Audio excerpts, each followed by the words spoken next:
अस्सलाम वालेकुम, this is Zeeshan from Ansari electronics.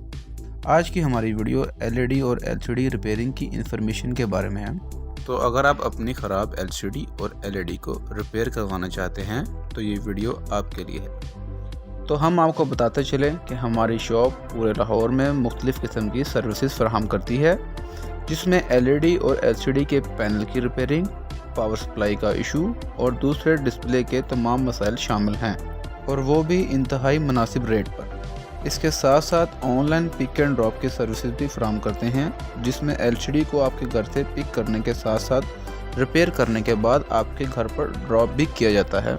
हमारी टीम से रब्ता करने के लिए नीचे दिए गए नंबर पर रब्ता कर सकते हैं।